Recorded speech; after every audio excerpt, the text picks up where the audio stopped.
चंद्रावती नावाची एक नगरी आहे आणि त्या चंद्रावती नावाच्या नगरीमध्ये एक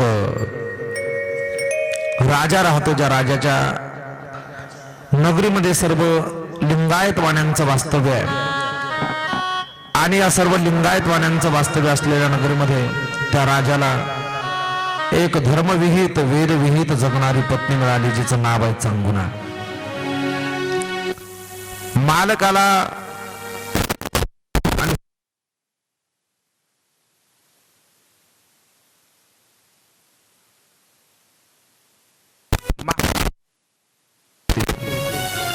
आणि पडत होतो. आनंदात जीवन पार पडत असत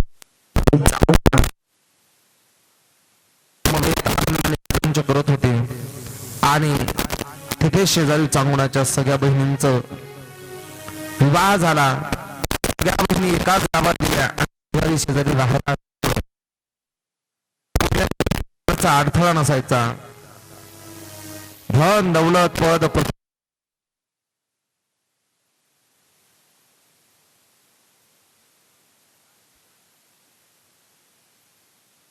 पाणी भरत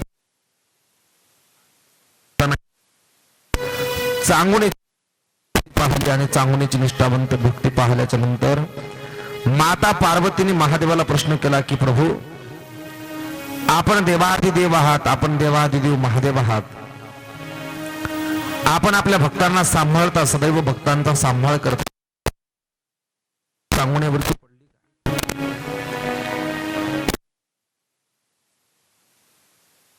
असं महादेव पार्वतीला सांगतात. आणि पार्वती म्हणते, देवा, जर तुमच्या चांगुण्यावरती नजर असेल तर तुम्ही चांगुण्याकडे कधीतरी लक्ष करायला पाहिजे, तुमचं चांगुण्यावरती दुर्लक्ष आहे.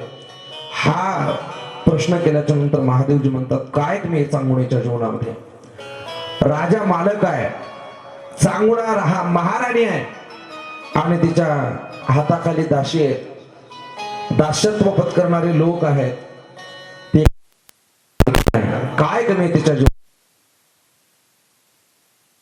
देवा, आपल्या चरणावरती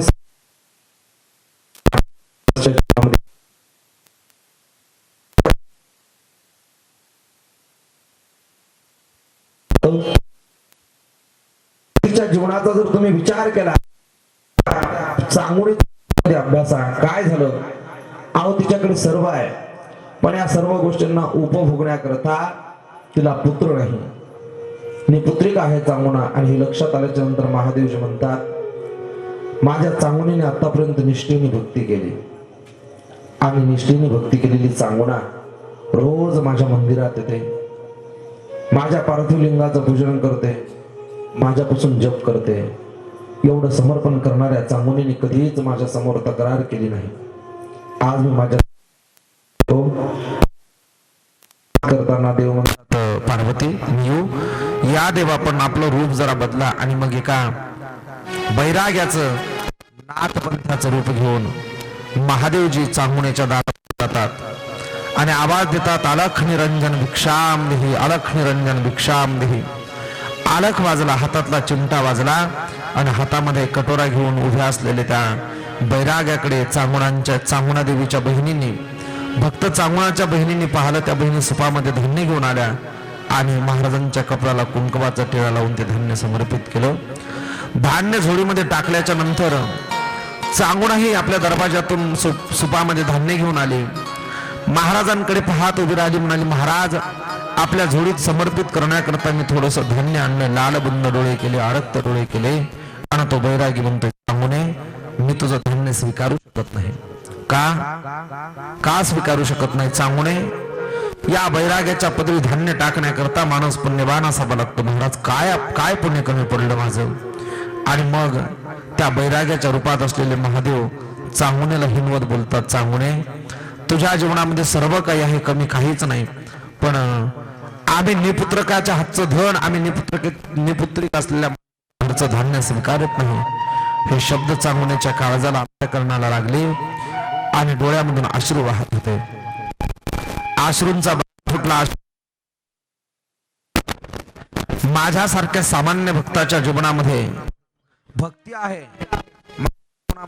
शक्ती आहे, माझ्या जीवनामध्ये धन संपत्ती सर्व काही आहे, पण महाराज मला निपुत्रिक म्हणून जर माझ्या हातची भिक्षा तुम्ही स्वीकारत नसाल तर मला एका गोष्टीचा न्याय द्या महाराज. निपुत्रिक असण्याकरता याला मी कारणीभूत आहे. भगवंताच्या दारामध्ये जाऊन रात्रंदिवस भगवंताची सेवा करणारी, भगवंताकरता रात्रंदिवस समर्पण करणारे मी कुठल्याही प्रकारे माझ्या शुभशंभोच्या माझ्या शंकराच्या सेवेमध्ये कुठलीच उणीव होऊ देत नाही. माझ्या शंकराला मी काही कमी पडू देत नाही. सदैव त्याच्या भक्तीमध्ये लीन असते, त्याच्या भक्तीमध्ये निष्ठेने तत्पर असते. हे सर्व असूनही महाराज माझ्या जीवनात पुत्र प्राप्ती होत नाही. हा माझा दोष नाही, हा माझ्या प्रारब्धाचा दोष आहे. आणि मला निपुत्रिक म्हणून आपण माझ्या हातचं धान्य नाकारताय, माझी भिक्षा नाकारताय. चांगुना दहामुखी नडते. महाराज असं तुम्ही करायला पाहिजेत नाही. आणि ते साधू म्हणतात, चांगुणे परत जेव्हा येईल तेव्हा तुझ्या हातची भिक्षा घेईल. पण महाराज आपण आता सांगितलं की निपुत्रिकाच्या हातचे धान्य आपण स्वीकारत नाही. आपण निपुत्रिक असलेल्या माणसाच्या हातची भिक्षा घेत नाही. मग परत येताना माझ्या हातचं धान्य कसं स्वीकाराल? मला मुलगा नाही. आणि मग त्या साधूने सांगितलं, अलख निरंजन माझा आशीर्वाद आहे, जेव्हा परत भिक्षा घ्यायला येईल तेव्हा तुझ्या मुलाच्या बारशाला येईल, तुझ्या मुलाच्या बारशाकरता मी येईल. असं बोलून तो योगी आणि बैरागी रूप धारण केलेले महादेव निघून गेले. निघून गेल्याच्या नंतर दिवसापाठी दिवस, महिन्यापाठी महिने लोटले आणि कालानुरूप 9 महिने 9 दिवसाचा 1 वर्षाचा कालावधी गेला. आणि त्या चांगुण्याला एक गोड असं बाळ झालं आणि त्याचं नाव ठेवलं चिलाया. चिलाया बाळ ठेवलं. ते मुलगा घरात लहानाचा मोठा होत होता. आई त्याला रोज हाताला धरायची, जवळ न्यायची, महादेवाच्या पिंडीच्या शेजारी बसवायची आणि लिंगाच्या समोर बसून त्याच्याकडून जप करून घ्यायची. ओम नमः शिवाय, ओम नमः शिवाय, ओम त्र्यंबकं यजामहे सुगंधिं पुष्टिवर्धनम् उर्वारुकमिव बंधनात् मृत्युर्मुक्षमामृतात्. आपला मुलगा, आपलं बाळ आपल्या वाटेवरती चालावं, त्याने महादेवाची शिवशंकराची नितांत भक्ती करावी, हा सोज्वळ हेतू त्या चांगुणेचा. आईचं अंतकरण रात्रंदिवस त्या मुलाला भक्तीमध्ये घडवण्यात जात होतं. ती त्याला महादेवाच्या भक्तीचे संस्कार देत होती. आणि इकडे महादेवजी आपल्या पार्वती समवेत बसल्याच्या नंतर एक दिवस पार्वतीच्या जवळ नारदजी जातात आणि नारदजी म्हणतात, पार्वती माता, आई साहेब पाहिलं तुम्ही आपले देव किती भोळे आहेत. भोळ्या भावाने गेले आणि चांगुण्याला आशीर्वाद देऊन पुत्राची प्राप्ती करून दिली. पण तुमच्या लक्षात येतं आई साहेब काय झालं नारदा? तर नारद म्हणतात, आई साहेब चांगुण्याला पुत्राची प्राप्ती झाल्यापासून चांगुण्याचं देवळाकडे फार लक्ष कमी झालं, देवळात येणं कमी झालं. आणि मग महादेवजी म्हणतात, नारदा अरे रोज देवळात येणं म्हणजे भक्ती नाही रे, रोज पूजा करणं म्हणजे भक्ती नाही रे. माझ्या चांगुण्याचं जे समर्पण आहे, माझी चांगुणा अंतर्मनाने निर्मळ आहे, माझ्या चांगुण्याच्या मनातली भक्ती ही सदैव सुंदर आहे. त्या सुंदर भक्तीला का नावं ठेवतात? म्हणले देवा तुम्ही आणखी भोळेच आहात. अहो चांगुणा ही पृथ्वी तलावरची एक मनुष्य आहे आणि आपला स्वार्थ साधल्याच्या नंतर देवाकडे दुर्लक्ष करणारा तोही एक जीव आहे. तुमच्याकडे चांगुण्याचं दुर्लक्ष झालं. आणि मग पार्वती माता नारदाच्या शब्दाला दुजोरा देत म्हणते, सत्य बोलतात नारद. नारदांचं वाक्य सत्य आहे. नारदांचं वाक्य सत्य आहे. स्वतःचा स्वार्थ साधलेली चांगुणा देवाकडे दुर्लक्ष करते हे शब्द ऐकले. देव म्हणतात, नाही पार्वती तसं होणं शक्य नाही. म्हणजे देवा एक काम करा, काय आपण चांगुण्याची परीक्षा घ्या आणि चांगुणा त्या परीक्षेमध्ये पास होते का पहा. ठीक आहे म्हणलं, मी चांगुण्याची परीक्षा घेतो. पण एक आपण चांगुण्याची परीक्षा जर घेतली तर चांगुणा एक तर परीक्षेत पास झाली पाहिजे. आणि ती जर पास नाही झाली तर चांगुण्याचं सत्महरण करून तुम्हाला परत शिवलोकात यावं लागेल.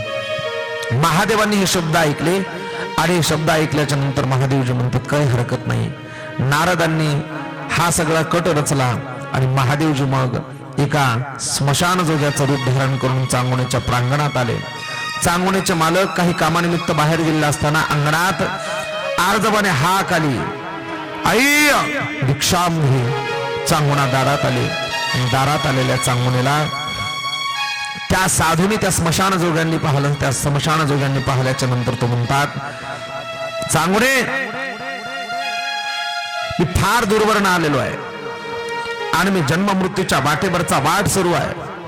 काशी विश्वेश्वराच्या दर्शनाला निघालो, पण काशी विश्वेश्वराचं दर्शन घेण्याच्या अगोदर मला कोणीतरी तुझ्याविषयी फार सांगितलेले, मला माझ्या कानावरती तुझं फार नाव आलेलं आहे. कोणीतरी म्हणत होतं की चंद्रावती नावाच्या वाण्याच्या नगरीमध्ये कोणीतरी एक चांगुणा नावाची भक्त आहे, जी महादेवाचे श्रेष्ठतम उत्तम भक्त आहेत, आणि ती श्रेष्ठतम भक्त तूच आहे का? चांगुणा म्हणाली, महाराज लोक नावं घेतात, मी कसले श्रेष्ठ भक्त, माझ्यापेक्षा अनेकांची भक्ती श्रेष्ठ आहे, पण चांगुणे मी तुझ्याकडे आलोय. बोला महाराज, काय सेवा करू आपली? तर ते म्हणतात, चांगुणे सेवा काय करावी हा प्रश्न विचारतो, पण मी सांगितलेली सेवा पूर्ण करशील? 100% करेल. नक्की 100% करेल. चांगुणे माझी सेवा मी सांगितल्यावर तुला पूर्णत्वाला न्यावी लागेल, महाराज नेईल, पण त्या अगोदर शिवाची शपथ घे. आणि शिवनिष्ठ असलेली भक्तनिष्ठ असलेली चांगुणा शिवलिंगाकडे पाहून शपथ घेते की देवा, माझ्या दारात आलेले तुम्ही साधू आहात. आतापर्यंत या चंद्रावती नगरीच्या दारामध्ये, या चांगुण्याच्या अंगणामध्ये, प्रांगणामध्ये जो कोणी पाहुणा म्हणून आला, विनमुख गेली अतिथीने सुकृताची संपत्ती. घरी गेलेला आलेला माणूस विना सन्मानाचा जर परत गेला तर माणसाचं पुण्य घेऊन जात असतो. महाराज, या अंगणातून, या प्रांगणातून आतापर्यंत कुणीही रिकामं गेलं नाही, कुणीच रिकामं गेलं नाही. आपल्यालाही मी परत जाऊ देणार नाही. मी माझ्या शिवशंकराची शपथ घेते, माझ्या शंकराची शपथ घेऊन सांगते, मी तुम्हाला तसं परत जाऊ देणार नाही. आणि मग सांगितलं, चांगुणे मला इच्छा भोजन करण्याची इच्छा आहे. इच्छा भोजन करायची इच्छा म्हणल्याच्या नंतर प्रांगणामध्ये टांगलेल्या बंगईवरती साधूला बसवलं आणि चांगुणेने तांब्या भरून पाणी हातामध्ये दिलं, दर्शन घेतलं, सांगितलं, महाराज सांगा आपल्याकरता काय इच्छा भोजन करू? पंचपक्वान्न करू, आपल्याकरता बासुंदी करू, आपल्याकरता खीरपुरी करू, पुरणपोळी करू, महाराज काय हवंय आपल्याला आपण सांगा. आणि स्मशान रोगी हसत बोलता झाला, चांगुणे स्मशानात राहणारे आम्ही, मेलेल्या माणसाचं मांस खाणारे आम्ही आहोत, आम्हाला पुरणपोळी भावत नाही, आम्हाला बासुंदी खावीशी वाटत नाही, पंचपक्वान्नाचं अन्न कधी घ्यावंच वाटत नाही. मग काय हवंय महाराज? चांगुणे तुम्हाला इच्छा भोजन देण्याचं वचन दिलं, शिवशंकराची शपथ घेतली. चांगुणे जर मला जेवूच घालायचं असेल तर मला नरमास खाऊ घाल, मला नरमास खाऊ घाल, आणि ते नरमास कोवळा असलं पाहिजे. महाराज कुठलं नरमास खाऊ घालू? मेलेल्या माणसाचं, मृत माणसाचं नरमास नको, माग तुझ्या पोटी जन्माला आलेल्या चिलाया बाळाचं मांस खाण्याची इच्छा आहे, चारशील? आणि चांगुणा उभी आहे, दोन्ही हात जोडलेल्या चांगुण्याच्या अंतकरणात दहाकता लागली आणि चांगुणा शिवशंकराला म्हणते, देवा हा काय प्रसंग आहे, काय धर्मसंकट आहे? माझ्या प्रांगणात आलेल्या एका साधूला माझ्या बाळाचं मांस खावंसं वाटतं, मी शिवशंकराची शपथ घेऊन बसले, भोलेनाथा तुला समर्पण करण्याकरता काय कमी पडले? तुझी शपथ घेऊन बसले, या साधूला माझ्या बाळाचं नरमास खायचंय. महाराज काही मागा, मी तुम्हाला द्यायला तयार आहे. आईच्या अंतकरणाला आपल्या लेकराचं मांस देणं शक्य नाही हो. 12 नवसानी झालेलं लेकरू आहे माझं, 12 नवसानी झालेलं लेकरू आहे. जटा झटकल्या, हातातला डमरू उभा केला आणि सांगितलं, स्मशान जोग्याला इच्छा भोजनाचा शब्द देऊन सुद्धा तू नकार देते. चांगुणे एक तर माझं इच्छा भोजन होईल, आणि माझ्या इच्छा भोजन होत नसेल तर तुझं सत्वहरण होईल.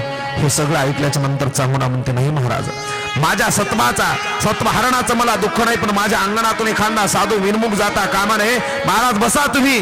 पण चांगुणे मी बसल्याच्या नंतर मला नरभक्ष लागतं, माझ्याकरता तुला तुझ्या लेकराचं मांस शिजवावं लागेल.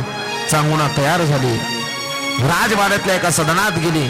आपल्या चिलाया बाळाला गुरुजी शिकवत होते, आणि ते गुरुजी त्या लेकराला आईचे उपकार काय आहे ते सांगत असताना ते लेकरू वारंवार गुरुजींना सांगत होतो, ठीक आहे गुरुजी, आईचे अनंत उपकार असतात.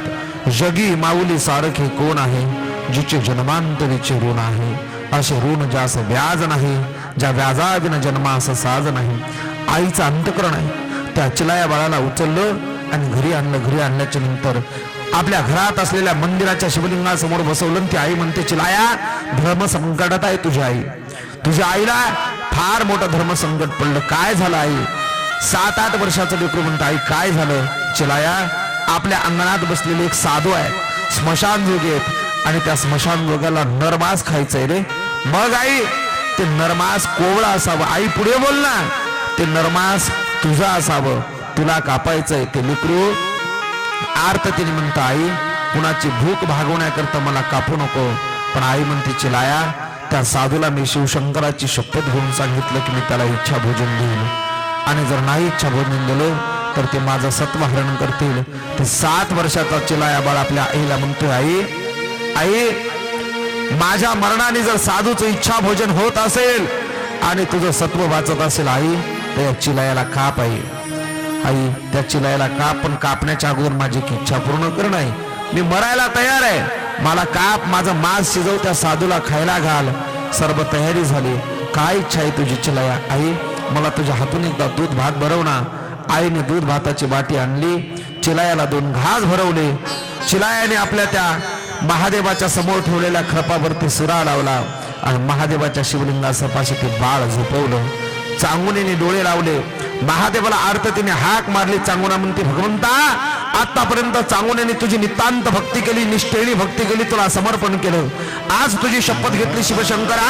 तुझी शपथ घेऊन या दारात बसलेल्या, अंगणात बसलेल्या साधूला नरमास देण्याची तयारी दाखवली, इच्छा भोजनाची पूर्तता करण्याची तयारी दाखवली. मी देणार आहे त्या साधूला इच्छा भोजन, पण शिवशंकरा तुझ्या आशीर्वादाने प्राप्त झालेलं हे पुत्ररत्न, आता हे लेकरू आता तुझ्या समोर कापायचे, तुझ्या शक्तीची पूर्तता करायची, तुझ्या शक्तीची पूर्तता करायची. आणि मायबाप हातामध्ये लावलेला सुरा घेऊन चांगुनेने शिवलिंगाच्या समोर चिलाया बाळाला झोपवलं. झोपवलेल्या चिलाया बाळाच्या मानेवरती सब दिशे सुरा फिरवला. रक्ताच्या चिरकांड्या उडाल्या, त्या रक्ताच्या चिरकांड्या शिवलिंगावरती पडाल्या. महादेव अंगणात बसलेले होते. महादेवाने स्मशान जोग्याचं स्वरूप घेतलेलं होतं. स्मशान जोग्याचं स्वरूप घेतलेले महादेव अंतकरणातून दुखवत होते आणि नारदाला मनोमन सांगत होते, नारदा तुझ्यामुळे माझ्या भक्ताची परीक्षा घेण्याची वेळ आली. माझ्या चांगुनेने माझ्याकरता लेकरू कापलं, लेकरू कापलं, लेकराचा मांस शिजवलं आणि बाहेर सिंहासन लावून साधूला जेवण्याचं ताट तयार केलं. स्वतःच्या लेकराचं मांस शिजवलं आणि मांसाचे तुकडे एका ताटामध्ये शिजून वाढल्याच्या नंतर घरामध्ये पाणी आणण्याकरता गेल्याच्या नंतर चांगुना घरामध्ये आहे. अंगणात बसलेले स्मशान जोग्याच्या रूपाने बसलेले शिवजी डोळ्यात अश्रू आणतात आणि त्या अश्रूकडे पाहून नारद म्हणतात, देवा काय चांगुण्याची भक्ती पाहताय तुम्ही? मान्य आहे, चांगुनेने तुमच्याकरता, तुमच्या शपथीची पूर्ण करण्याकरता, तुम्हाला पूर्णत्वाला नेण्याकरता आपली भक्ती श्रेष्ठ पद आहे हे दाखवण्याकरता, आपलं सत्व हरण होऊ नये आणि शिवशंकराची घेतलेली शपथ खोटी ठरू नये याकरता स्वतःचा मुलगा कापला. पण महाराज तुम्ही भोळे आहात. आणखी काय झालं? नारद महादेवला म्हणताय, शिवशंकरा अहो चांगुनेने संपूर्ण नरभास देण्याचं वचन दिलं होतं. तुम्हाला मानेपासून खालचं धड कापून मांस खाऊ घालती, स्वतःच्या लेकराचं शिर मात्र शिंक्यावरती टांगून ठेवलं. महादेवाच्या अंगावरती काटा आला आणि ब्रह्मांडाचा नायक ज्याच्या हाती संहार आहे, ज्याच्या हाती उत्पत्ती आहे, त्या महादेवाच्या अंगाला काटे आले, डोळ्यात अश्रू आले. बोलता झाला, नारदा काय बोलतोय तू? अरे माझ्या चांगुण्याच्या लेकराचं मांस खायला भाग पाडलंस, पण ते मांस माझ्या समोर वाढल्याच्या नंतर तुझी इच्छा आहे की माझ्या चांगुण्याला मी सांगावं तुझ्या हाताने तुझ्या लेकराचं मस्तक तोड. महाराज संपूर्ण नरभक्ष कुठाय संपूर्ण नरभक्ष? आणि मग नारदाचं ऐकून पुन्हा एकदा महादेवाने जटा आपटला. बोलते झाले, चांगुणे माझ्या म्हणण्याप्रमाणे तुम्हाला नरभक्ष देतेस? होय महाराज, मी स्वतःचं बाळ कापलं. ते चांगुणा रडून समोर सांगते, महाराज 12 नवसांनी 9 नवसांनी झालेलं लेकरू कापून त्याचं कोवळं मांस तुमच्या अंगणात तुमच्या ताटामध्ये वाढलं, तुम्ही जेवायला बसला. चांगुणे मी तसा जेवणार नाही. काय कमी राहिलं महाराज या चांगुणेकडून? काय कमी पडली? काय कमतरता आहे माझ्या चांगुणेच्या भक्तीमध्ये? आणि मग अंगणात बसलेल्या जटाधारी महादेव म्हणतात, चांगुणे तुझ्या लेकराचं शिर शिंक्यावरती का टांगून ठेवलं? संपूर्ण नरभक्ष करणारे आहोत आम्ही, आम्हाला संपूर्ण नर लागतो. आते शिंक्यावर ठेवलेलं लेकरू त्याचं शिर मात्र काढ, उखळात ते शिर ठेच आणि मग त्याचं कालवण कर, त्याची भाजी कर आणि नंतर आम्हाला वाढ. चांगुणा म्हणाली, महाराज क्षमा करा महाराज, माझं सत्व गेलं तरी चालेल, सत्व गेलं तरी चालेल. माझं लेकरू कापलं, माझ्या लेकराचं मांस तुमच्या डोळ्यासमोर वाढलंय. जगी माऊली सारखे कोण आहे? आईचं अंत करणे. महाराज क्षमा करा नाही चांगुणे, तुला क्षमा केलं काही, तुझं सत्वहरण झालं काय? पण लक्षात ठेव चांगुणे, तू शिवशंकराची शपथ घेतलेली आहे.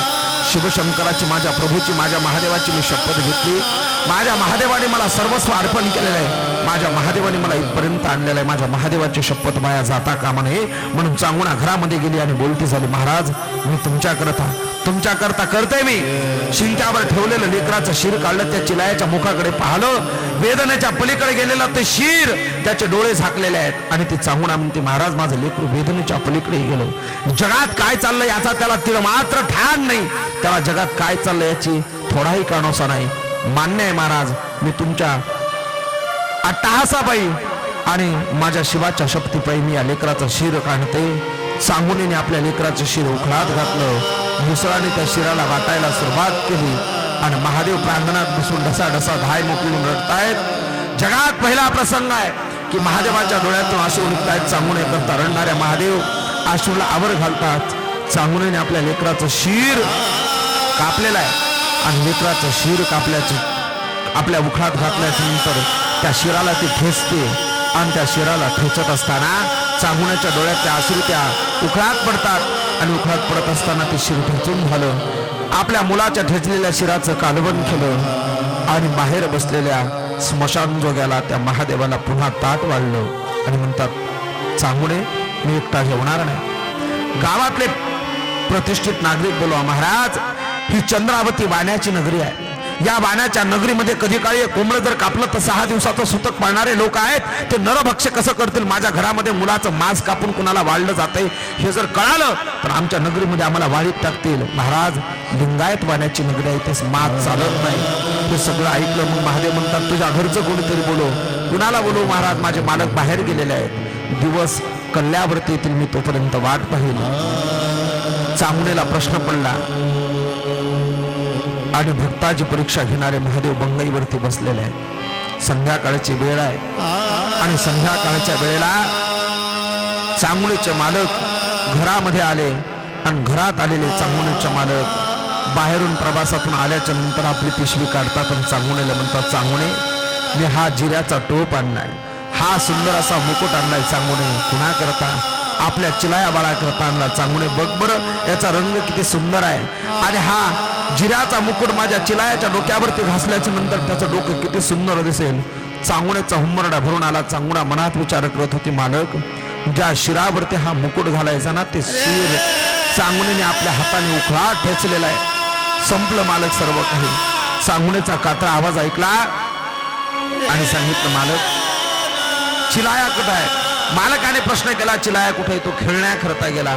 चांगुणा आयुष्यामध्ये महादेवा करता मालकासोबत खोटं बोलली आणि सांगितलं, मालक आपल्या प्रांगणामध्ये एक स्मशान जोगी बसले, त्यांच्या भोजनाची व्यवस्था केलेली आहे, पण ते एकटे जेवायला तयार नाहीत. एकटे जेवायला तयार नाहीत म्हणल्याच्या नंतर मालकाने हातपाय धुतले, पादप्रक्षालन केलं आणि पादप्रक्षालन केल्याच्या नंतर मालक एका भोजनाच्या ताटावरती बसलेले आहेत आणि मालक आणि महादेव दोघं जेवायला बसल्याच्या नंतर स्मशान जोग्याच्या स्वरूपाने महादेव बसले. महादेव म्हणतात, चांगुणे आम्ही दोघंच जेवणार. होय महाराज, तू पण जेवायला बस. तू जेवायला बस. चांगुणा म्हणते, नाही असं चालणार नाही. चांगुणे जर तू जेवायला बसणार नसेल तर आम्हाला तुझ्या घरचं अन्न खायचं नाही. आम्ही निघालोत, आम्ही काशी विश्वेश्वराकडे निघालोत. हे शब्द ऐकल्याच्या नंतर चांगुणा म्हणते, देवा भक्तीची पराकाष्ठा, भक्तीचा त्याग, माझ्या हाताने पुढचं लेकरू कापलं, माझ्या हाताने माझ्या लेकराचं शिर काढून घेतलं. काय परीक्षा चालवली शिवशंकरा, आता मला माझ्या लेकराचं मांस खायला बसवतोय. चांगुणा ताटावरती बसली. चांगुण्याचे मालक ताटावरती आहेत आणि त्या स्मशान जोग्याचा अवतार घेऊन बसलेले महादेवची तिथे बसलेले आहेत आणि हा सगळा अवतार चालू असताना शिवशंकराने विचारलं, चांगुणे चौथं ताट लावून ठेवलेलं आहे, या चौथ्या ताटावरती कोण बसायचं? चांगुण्याचे मालक म्हणतायत की महाराज आम्हाला एक मुलगा आहे बरं, चिलाया बाळ, तो खेळण्याकरता बाहेर गेलाय, तो मुलगा आल्यावरती या ताटाची भरती होईल. सांगितलं त्या चिलायाला बोलवा त्या चिलायाला, तो आला की मी जेवण करेन. महादेव ताटावरती बसलेले आहेत. जेवण करायचंय, महादेवाला भोजन करायचंय, ग्रास घ्यायचा आहे, नरमांस वाढलेला आहे आणि शिल्लक उरलेलं ताट चिलायाच्या नावचं आहे. चांगुण्याच्या मालकाला तीळ मात्र पत्ता नाही की आपल्या ताटामध्ये वाढलेलं मांस, आपल्या ताटामध्ये वाढलेलं जेवण हे माझ्या लेकराचं मांस आहे. ते मालक म्हणतात, माझ्या लेकराकरता ताट लावलेले, तो खेळून आला की जेवेल. महाराज आपण भोजन करून घ्या. नाही, तुमच्या घरातला सदस्य आल्याशिवाय मी जेवणार नाही. हे भैरवाचे शब्द ऐकले, हे भैरव मार्तंडाचे महादेवाचे शिवशंकराचे शब्द ऐकले आणि चांगुण्याच्या डोळ्यातले अश्रू पडत असताना मालकाने विचारलं, चांगुणे का रडते? आणि चांगुणा काय म्हणते, महाराज सकाळपासून तुमच्या सत्व परीक्षेला उतरणारी चांगुणा बाळ कापायला लावलं शिवलिंगाच्या समोर, माझं बाळ कापलं, त्याच्या रक्ताच्या चिरकांड्या शिवलिंगावरती उडाल्या. एवढ्यामध्ये तुमची शांतता झाली नाही महाराज. माझ्या हाताने तुम्ही माझ्या लेकराचं मस्तक काढायला लावलं, तेही काढलं महाराज. यावर तुमची समाधानी झाली नाही महाराज. माझ्या लेकराचं नरमास तुमच्या ताटात, मालकाच्या ताटात, माझ्या ताटात मांडलो, मला ते मांस खायला बसवलं. आणि महादेवाच्या डोळ्यातले अश्रू ओघळताना महादेव म्हणतात, चांगुणे एवढा निर्दय नाही ग तुझा महादेव. चांगुणे तू शिवशंकराच्या शक्ती करता एवढी समर्पित आहेस की स्वतःचं बाळ कापलंस, स्वतःच्या बाळाचं शिर काढलं आणि महादेवाची शपथ पूर्ण होण्याकरता स्वतःच्या बाळाचं मांस खाण्याकरता बसली. जर तुझं एवढं समर्पण असेल तर चांगुणे तुझ्या भगवंताचं तुझ्याकरता समर्पण आहे. जा प्रांगणात चिलायला आवाज दे. आणि माझी चांगुणा अंगणात आली आणि चांगुनेने शिवशंकराची आठवण करत डोळ्यातले अश्रू पुसत आवाज दिला, चिलाया, ए चिलाया, चिलाया म्हणून आवाज दिला. आणि पलीकडे अंगणातून पार्वतीच्या हाताला धरून, पार्वतीच्या बोटाला धरून चिलाया बाळ प्रांगणात आला. आणि हा सगळा प्रकार पाहून चांगुण्याच्या डोळ्यातले अश्रू उघडतात. आणि मग शिवशंकर एवढे कृपाळू आहेत, एवढे दयाळू आहेत, शिवशंकराला ज्यांनी पूजलं त्याच्यावरही दया झाली आणि ज्याने नाही पूजलं त्याच्यावरही दया झाली. शिवशंकर को मेरे शंकरा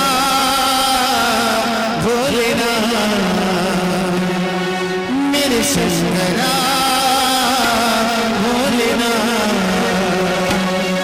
मेरे शंकरा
आणि पार्वतीने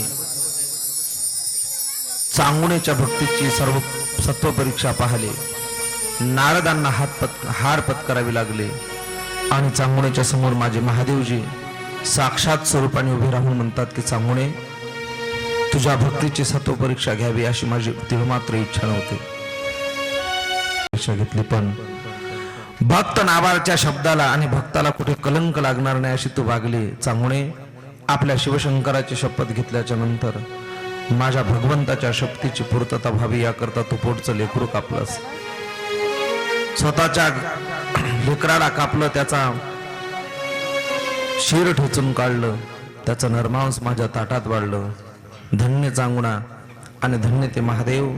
ते महादेव इथे उभे आहेत, चांगुणा आई साहेब उभे आहेत. चिलाय बाळ नाही का पातेल्याच्या बाहेर? ओ चिलाय बाळ,